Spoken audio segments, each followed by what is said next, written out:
ሰላም እንኳን አደረሳችሁ። ዛሬ እንግዲህ የፍልሰታ ለማርያም ቅበላ ላይ ነው ያለነው። እንግዲህ በንስሐ ታጥቦ የሰው ልጅ ውስጣዊ መንፈሳዊ ሕይወቱን አስተካክሎ ነው መሆን ያለበት። እንግዲህ ያንን ደግሞ ለማድረግ እኛ ሰው ቤት ያለነው መውጣት ለማንችለው እንደዚህ ለማድረግ ለማንችለው ደግሞ ያ ጊዜ እስኪመጣና እግዚአብሔር ፈቅዶ ያን ማድረግ እስክንችል ድረስ ባለን ነገር እንግዲህ በምግብ ነው በዓልን እንደዚህ ጾም መያዣ እንደዚህ ብዬ ማሳልፈው ማለት ነው። እውነት ለመናገር ያው በምግብ ሳይሆን በደዛ ነው እንግዲህ የሚሆነው። ለማንኛውም ይሄን ይመስል ነበር እንግዲህ ዛሬ ከቁርስ ጀምሮ እስከ ቡና ድረስ ያለውን የቭሎጌን ነው እንግዲህ ማሳያችሁ ማለት ነው። አብራችን ቆዩ። በነገራችን ቻናሌ ሰብስክራይብ አድርጉልኝ፣ አበረታቱን። ቀጣይ አሪፍ ነገር እንሰራለን። ለምናገር ወደ ሀገር ቤትም ስመለስ ብዙ ልታራቸው ያሰብኳቸው ነገሮች አሉ። ስለዚህ ቻናሌን እስከዛ ድረስ አሳድጉልኝ፣ አበረታቱኝ። ኮመንት ላይ ደግሞ ይሄን ብትሰሪ እንደዚህ ብትሰሪ ይሄን ብታስተካክዩ ደግሞ ብላችሁ ሀሳብ ስጡኝ። ከዛ ደግሞ ከወደዳችሁት ደግሞ ላይክ አድርጉ። እውነት ለመናገር አብራችሁኝ ወደፊት ለመጓዝ ኬት ጀምረን የት ድረስ የሚለውን አብረን ለማየት ቤተሰብ ሁኑ ማለት ነው። ከኔ ጋር ወዳችኋለሁኝ። እስከ መጨረሻው ተከታተሉ፣ አብራችሁን ቆዩ።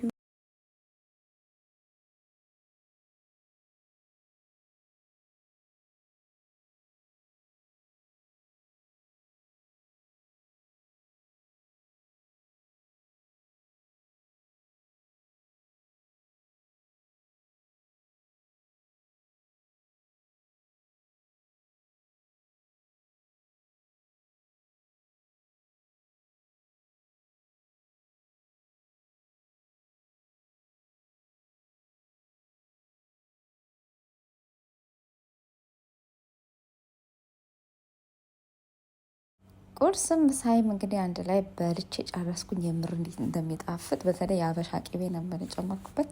ዋው! እዚህ ጋር ደግሞ ወደ ቡና ተመልሻለሁ። እንግዲህ የጣን ማጨስ በጣም ነው የምወደው። የጣን ሽታ በነገራችን ላይ የውስጥ ስሜታችንን በደንብ ነው የሚቀይረው እና የሆነ ትንሽ የድብርት እንኳን ተሰምቶን ከሆነ ሙሉ በሙሉ ድባቡን የሚቀይረው። ስለዚህ እንደዚህ ነገር ወዳለው ሰው ማኪያቶችንን እንቀዳና እንጠጣለን ማለት ነው። በነገራችን ላይ የሆነ እንዴት ብዬ ልንገራችሁ ማለት መግለጽ የማይቻል ስሜት ነው ያለው። ይሄንን ሳደርግ ሰው ቤት መሆኔን ያሳለፍኩ ያለሁት ስትረስ ያሳለፍኩ ያለሁት ነገር በሙሉ ያስረሳኛል። የምር በቃ ቀን ሙሉ የደከምኩትን ድካሜ ሁላ ነው የሚጠፋው ማለት ነው። እና ለራሳችሁ እንደዚህ አይነት ክብርና ፍቅር እንድሰጡ ያህል ነው። ለማንኛውም ቪዲዮን እስከ መጨረሻ መከታተላችን እንዳትረሱ፣ ማበረታታችሁንም እንዳትረሱ። ወዳችኋለሁ።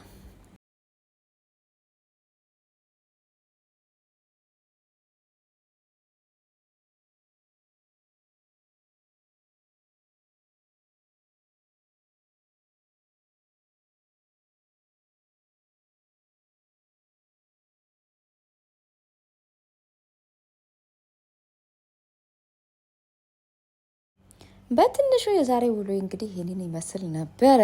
እናንተም እንግዲህ ባላችሁ ነገር ተደሰቱ። ወዳችኋለሁ። እስከ መጨረሻው ቪዲዮ ስለተከታተላችሁ ከልብ አመሰግናለሁ። ቻናሌን ሰብስክራይብ ማድረግ እንዳይረሳ።